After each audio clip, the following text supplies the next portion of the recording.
அனைவருக்கும் வணக்கம். நீங்கள் பார்த்து கொண்டிருப்பது அறிவோம் ஜோதிடம். இந்த சேனலுக்கு வந்திருக்கின்ற அனைவருக்கும் எங்களின் அன்பான வணக்கங்களும் வரவேற்புகளும். இன்றைக்கு ஒரு சுவாரஸ்யமான கேள்வி, எல்லாரும் எதிர்பார்த்து கொண்டிருக்கின்ற ஒரு கேள்வியும் கூட. அதாவது தோஷத்தை பற்றி தான் கேள்விப்பட்டிருக்கோம், ராகு கேது தோஷம், செவ்வாய் தோஷம் அப்படின்னு.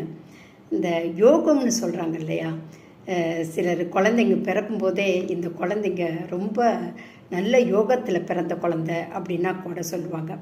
அதாவது இந்த குருமங்கல யோகம், ராஜயோகம் அப்படின்னா கூட கேள்விப்பட்டிருக்கோம். எதுக்காக இப்போ இந்த கேள்வினா, சில அரசியல்வாதிகள் திடீர்னு பார்த்தா எல்லா தொகுதியிலையும் ஜெயிச்சு சிஎம் ஆகிறாங்க, திடீர்னு பார்த்தா எதிர்பாராத விதமாக அவங்க தோற்று போயிடுறாங்க.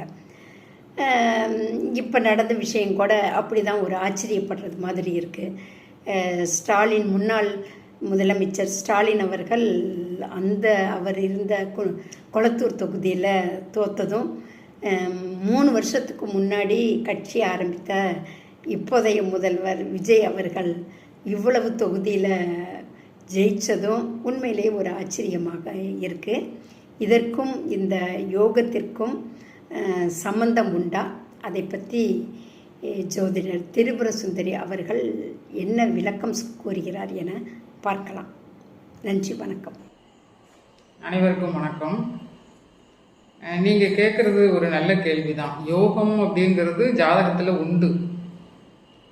அதாவது ஒரு தனி கிரகம் ஒன்று எப்போதுமே வேலை செய்யாது, தனியாக ஒரு கிரகம் எந்த நிலையிலையும் வேலை செய்யாது. ஒரு மற்ற கிரகங்கள் பார்வையில் இருக்கும்போது அல்லது இணைவில் இருக்கும்போது தான் அது யோகம் அப்படின்னு சொல்கிறோம். இதில் குறிப்பாக குரு யோகம் செய்யக்கூடியவர், சுக்கிரன் யோகம் செய்யக்கூடியவர். இந்த ரெண்டையும் ஒரு ஜாதகத்தில் எந்த நிலையில் இருக்குது அப்படிங்கிறத நம்ம பார்க்கணும். இந்த ரெண்டும் நல்லா இருந்ததுன்னா அந்த ஜாதகர் ஓரளவு நல்ல வாழ்க்கையை வாழ்ந்துட்டு போயிடுவார். இந்த 2 கிரகங்களுமே கெட்டு போயிடுச்சுன்னா அப்போ அவருக்கு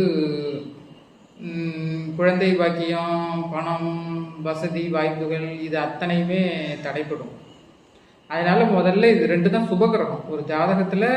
கிரகங்கள் அப்படிங்கிறப்ப இந்த குருவையும் சுக்கிரனையும் தான் நம்ம சொல்கிறோம். அதனால இது 2 தான் டக்குன்னு பார்ப்போம். அதுக்கடுத்து தான் சந்திரனை பார்ப்போம். அது ஒளியான நிலையில் இருக்கா இல்லை ஒளி இழந்த நிலையில் இருக்கா அப்படிங்கிறத பார்ப்போம். இப்போ குரு எந்த கிரகத்தை பார்த்தாலும், எந்த கிரகத்தோட இணைஞ்சாலும் அந்த கிரகம், பார்க்கப்படும் கிரகம் அல்லது இணையும் கிரகம் நல்ல நிலையில இருக்கும், நல்ல பலனை தரும் அப்படின்னு அர்த்தம். அதே போல சுக்கிரன் எந்த கிரகத்தோட இணைஞ்சாலும், எந்த கிரகத்தை பார்த்தாலும் அதுக்கு ஒரு யோகம் உண்டு. இதுக்கு தான் ஜோதிடத்தில் சில பேரெல்லாம் வச்சிருக்காங்க. அதாவது சுக்கிரன் செவ்வாயோட இணையும் போது, செவ்வாய்ங்கிறது ஒரு பாவகிரகம் அப்படின்னு நம்ம ஏற்கனவே சொல்லியிருக்கோம். அந்த செவ்வாயோட இணையும் போது அது பிருகுமங்கல யோகம் அப்படின்னு சொல்கிறோம். குரு ஒரு சூரியனை பார்க்கும் போதோ, சூரியனை பார்க்கறது, குரு இருக்கும் இணையறதை விட பார்க்கறது தான் ஒரு நல்ல பலன். 5, 7, 9ஆம் பார்வையாக பார்க்கும், அதுதான் ஒரு நல்ல பலன் தரும். அந்த குரு நல்ல நிலையில இருக்கணும். வேற எந்த கிரகத்தோடய அந்த குரு சேர்ந்து கெட்டு போயிருக்கக்கூடாது. இது ஒரு ஜோதிட விதி. அதாவது குரு அப்படிங்கிற ஒரு கிரகம் சூரியனை பார்க்குது அப்படின்னா அது குரு ஆதித்ய யோகம் அப்படின்னு சொல்கிறோம். செவ்வாயோட இணைவு இருக்குது, இல்லை செவ்வாயை பார்க்குது அப்படின்னா அது குரு மங்கள யோகம் அப்படின்னு சொல்கிறோம். இது இல்லாமல் நீச்சபங்க ராஜயோகம் அப்படின்னு ஒரு யோகம் சொல்கிறோம். பரிவர்த்தனை யோகம் அப்படின்னு ஒரு யோகம் சொல்கிறோம். புத ஆதித்ய யோகம், அதாவது புதனும் சூரியனும் இணைந்து இருக்கிறப்ப புத ஆதித்ய யோகம் அப்படின்னு சொல்கிறோம். இப்படி இந்த யோகங்களுக்கு நிறைய பேர் வச்சுருக்காங்க. இந்த எல்லா யோகமும் எப்போதும் செயல்படுமா அப்படின்னா அது செயல்படாது. விபரீத ராஜயோகம் அப்படின்னு ஒன்று இருக்குது. அதாவது 6, 8, 12க்கு உரிய கிரகங்கள் எல்லாம் ஒன்று சேர்ந்து இந்த 6, 8, 12ஆம் இடத்துல இருந்து அது விபரீத ராஜயோகம் அப்படின்னு ஒரு பேர்.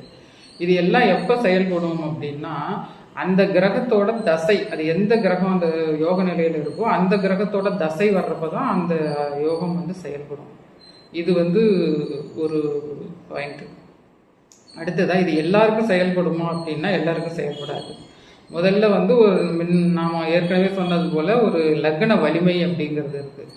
ஒரு பிச்சைக்காரனுக்கும் ஒரு முதலமைச்சருக்கும் எப்படி செயல்படும்? பிச்சைக்காரன் அப்படிங்கிறவன் வந்து எந்த ஒரு முயற்சியுமே எடுக்க மாட்டான். அவன் யாராவது ஒருத்தவங்க வந்து பிச்சை போடுறாங்களா, அதை சாப்பிட்டுட்டு இன்னைக்கு பொழுது ஓட்டுவோமா அப்படின்ட்டு இருப்பான். ஆனால் ஒரு பெரிய அரசியல்வாதியோ ஒரு முதல்வரோ ஒரு பெரிய தொழிலதிபரோ என்ன செய்வாங்க அப்படின்னா அவங்க எல்லாத்துலேயுமே முயற்சி எடுப்பாங்க. ஆக முயற்சி எடுக்கிறாங்க, அடுத்த ஸ்டெப்புக்கு போகிறாங்க. அவங்க வந்து இந்த முயற்சி எடுக்கிறதுல விடாமுயற்சின்னு ஒன்று இருக்குது. சிலர் வந்து பயந்து பின்வாங்கிடுவாங்க, ஒரு செயலை செஞ்சுட்டு பயந்து பின்வாங்கிடுவாங்க. அப்போ அவங்களுக்கு அந்த லக்னம் வலிமை இல்லை அப்படின்னு அர்த்தம். எது வந்தாலும் போராடுவாங்க சிலர், அது அவங்க தான் லக்ன வலிமை உள்ளவங்க அப்படின்னு அர்த்தம். இதுதான் நம்ம லக்னத்தை முதல்ல பார்க்கணும். லக்னம் வலிமையா இருக்கா இல்லையா, இவங்க போராடும் தன்மை கொண்டவங்களா, இவங்க கடைசி வரை போராடுவாங்களா, இந்த காரியத்தை செஞ்சு முடிப்பாங்களா அப்படிங்கிறதுக்கு அந்த லக்னத்தை நம்ம பார்க்குறோம். அது ஒரு லக்னம் அப்படிங்கிறது வலிமையா இருக்கும். அடுத்ததா இந்த இந்த இந்த யோகம் அப்படிங்கிறது எந்த வயதுல வருது அப்படின்னு ஒன்று இருக்கு. அதாவது இளம் வயதுலேயே வந்துடுதா, 5 வயசுல 4 வயசுல இருக்க வந்துட்டுன்னா அந்த யோகம் வேலை செய்யாது. ஏன்னா அப்போ ஜாதகரே ஒரு குழந்தையா இருப்பாரு, அவரால் எந்த ஒரு முயற்சியும் எடுக்க முடியாது. அப்போ அது வேலை செய்யாது. வயதான காலத்தில் வருது, 80 வயசுக்கு மேலே வருதுன்னா அப்பவும் அது வேலை செய்யாது. அப்பவும் அவரால் எந்த ஒரு முயற்சியும் எடுக்க முடியாது. அப்போ அடுத்ததா வந்து அந்த யோகம் செய்யக்கூடிய கிரகம்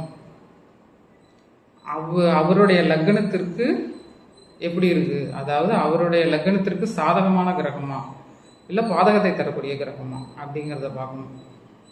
அதுக்கெல்லாம் சில கிரகங்கள் இருக்கு. இப்போ குரு அணிக்கு ஒரு சில கிரகங்கள், சுக்கிர அணிக்கு சில கிரகங்கள் அப்படின்னு இருக்கு.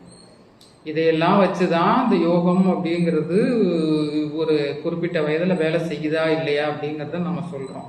அதனால எந்த யோகமும் எல்லாருக்கும், எனக்கும் இருக்கு இந்த யோகம், இதை ஏன் செயல்படல, நான் ஏன் முதல்வர் ஆகல அப்படின்லாம் நம்ம கேள்வி கேட்கக்கூடாது.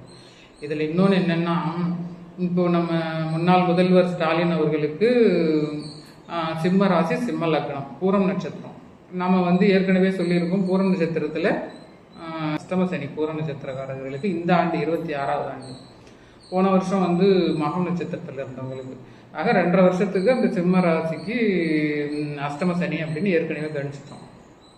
ஆக இப்போ அவருக்கு அஷ்டம சனி நடந்துட்டு இருக்கு. அப்படிங்கிறப்ப அவருக்கு தொழில் ரீதியான உறவுகள் ரீதியான சில பிரச்சனைகள் வரும், எதிர்நோக்கணும் அப்படிங்கிறது அவருடைய ஜாதகத்தின் விதி. அடுத்ததான் அவருக்கு நடக்கக்கூடிய சனி தசை ராகு புக்தி இப்போ அவருக்கு நடக்குது. அவருக்கு வந்து அது ஒரு ஆகாத ஒரு தசை. சிம்ம ராசிக்கு சனி அப்படிங்கிறது நல்லதை செய்ய மாட்டார். அது எந்த நிலையில இருந்தாலும் பெரிய நல்லதுகளை செய்ய மாட்டார் அப்படின்னு தான் அர்த்தம். இதுதான் அவருடைய ஜாதகத்து நிலை. இதை கணிச்சு ஜோதிடர்கள் நிறைய பேர் கணிச்சிருந்தாங்க. இருந்தாலும் அவங்கெல்லாம் என்ன சொல்லுவாங்கன்னா, ஏன்னா இப்போ 1 வருஷத்துக்கு முன்னாலே அவங்க ஆளுங்கட்சியா இருக்கிறாங்க அப்படிங்கிறப்ப நீங்க வந்து தோத்து போயிடுவீங்க அப்படின்லாம் யாரும் எந்த ஜோதிடரும் வெளிப்படையா சொல்ல மாட்டாங்க. இது வந்து அஷ்டம சனி நடந்துட்டு இருக்கு, அதனால வந்து ஒரு சாதகமான பலன் கிடைக்காது அப்படின்ற ஒரு ஓரலா தான் சொல்லுவாங்க. அதாவது பூசி மொழிக்கு தான் சொல்லுவாங்க. அதுதான் நிறைய ஜோதிடர்கள் சொல்லியிருந்தாங்க, மீடியாக்கள்ல நிறைய ஜோதிடர்கள் சொல்லியிருந்தாங்க. அடுத்ததா வந்து இந்நாள் முதல்வர், இப்போதைய முதல்வர் விஜய் அவர்களுக்கு ஜாதக ரீதியான நல்ல நேரம் நடந்துட்டு இருக்கு. அதாவது அவர் வந்து சந்திரனுடைய கடக ராசி, கடக லக்னம். அவருக்கு லக்னத்திலேயே நீசபங்க ராஜயோகம் அப்படிங்கிற நிலையில செவ்வாய் இருக்குது. அடுத்ததா அவருடைய ஜாதகத்துல வந்து சூரியனையும் சனியையும் குரு அப்படிங்கிற ஒரு கிரகம் பார்க்கும், ஆட்சி பெற்ற புதனோட இருக்கும் அந்த 2 கிரகங்களும். இதெல்லாம் ஒரு நல்ல அமைப்பு. அவருக்கு சிம்ம ராசியை வந்து குரு பார்க்கும். அதாவது ஒருத்தவங்களுக்கு சிம்மம் சுபத்துவமா இருக்கணும், அப்பதான் அவங்க வந்து ஒரு பதவியில இருப்பாங்க. அதாவது அடுத்தவர்களே அதிகாரம் செய்யக்கூடிய பதவியில இருப்பாங்க. அடுத்ததா சூரியன் அப்படிங்கிற கிரகம் குருவோட பார்வையில இருக்கணும். அப்படி இருந்தாதான் அவங்க ஒரு நிர்வாக தன்மையில இருப்பாங்க. நிறைய பேரை வந்து நிர்வாகம் பண்ணுவாங்க. தனக்கு கீழே வச்சு எல்லாரையும் நிர்வாகம் பண்ணணும் அப்படின்னா அதுக்கு சூரியன் தான் காரணம். இந்த அமைப்புகள்லாம் வந்து இந்நாள் முதல்வருக்கு இருந்தது. அது ஒரு குறிப்பிட்ட வயதில் தானே வேலை செய்யணும். இப்போ வந்து அவருக்கு சுக்கிர தசையில இப்போதான் குரு புக்தி ஆரம்பமாகுது. குரு புக்தி ஆரம்பமாகுதுன்னா அந்த நேரத்தில், அதாவது இந்த எலெக்ஷன் வந்து அந்த தேர்தல் வாக்கு எண்ணிக்கை நடைபெறுற அந்த நாளில் அவருக்கான அந்த கிரகமான சூரியன் வந்து உச்சம் அப்படின்ற நிலையில சித்திரை மாதத்துல இருந்தது. இப்போ இது எல்லாத்தையும் வச்சு சேர்த்து கணக்கு பண்ணி தான் அவர் ஜெயிச்சிருவாரு அப்படின்னு வந்து ஜோதிடர்கள் சொன்னாங்க. அதே போலதான் நடந்ததும். அதாவது மற்ற கிரகங்கள்லாம் அவருக்கு நல்ல சூழ்நிலையில இருக்கு. இன்னும் அடுத்தடுத்து வரக்கூடிய இன்னொரு 2030க்கு மேல வந்து இந்த சுக்கிர தசை போய் அதுக்கு அடுத்து சூரிய தசை வரும். அப்ப இந்த சூரியன் வந்து குரு பார்வையில் இருக்குது அப்படிங்கறதால அந்த சூரிய தசை ஒரு 6 வருஷம் நல்லா இருக்கும். அதுக்கு அடுத்தது வர சந்திர தசை 10 வருஷம் நல்லா இருக்கும். அதுக்குள்ளார அவருக்கு வந்து வயது இன்னும் ஒரு இது இருக்குல்ல, அதனால இன்னொரு 20 வருஷத்துக்கு தொடர்ந்து நல்ல தசை நடக்கிறதாலையும் இப்போ இந்நாள் முதல்வருக்கு அந்த தசைகள் கொஞ்சம் கெடுபலனை தரக்கூடிய நிலையில இருக்கிறதாலையும் இவர் தான் முதல்வராய் ஆவாரு அப்படிங்கிறத ஏற்கனவே எல்லா ஜோதிடர்களும் தீர்மானிச்சாங்க. இப்படிதான் கணக்கு பண்றாங்க. ஒரு யோகம் எப்படி வேலை செய்யுது, இவங்க ஏன் ஜெயிச்சாங்க, இவங்க ஏன் ஜெயிக்க மாட்டாங்க அப்படிங்கறத வந்து இதை போல ஒரு 2 பேர் இருக்காங்க, யாருடைய ஜாதகம் வலிமையா இருக்கு, யாருடைய ஜாதகம் கெட்டு போயிருக்கு, இன்றைய சூழ்நிலை எப்படி இருக்கு, அந்த வலிமையான ஜாதகத்துக்கு சப்போர்ட் பண்ற மாதிரி இருக்கா இல்ல பாதகம் பண்ற மாதிரி இருக்கா, இது அத்தனையும் சேர்த்து ஒரு கணிக்கும் கணித முறை தான் இந்த நடைமுறையில இருக்கு. அதன்படி தான் இவங்க எல்லாரும் பின்பற்றி இந்நாள் முதல்வர் ஜெயிச்சிடுவாரு அப்படின்னும் பழைய ஆட்சி தோத்து விடும் அப்படின்னும் நிறைய ஜோதிடர்கள் கணிச்சது இந்த மாதிரி தான் அப்படின்னு சொல்லிட்டு இந்த நிகழ்ச்சியிலிருந்து விடைபெறுகிறேன். நன்றி, வணக்கம்.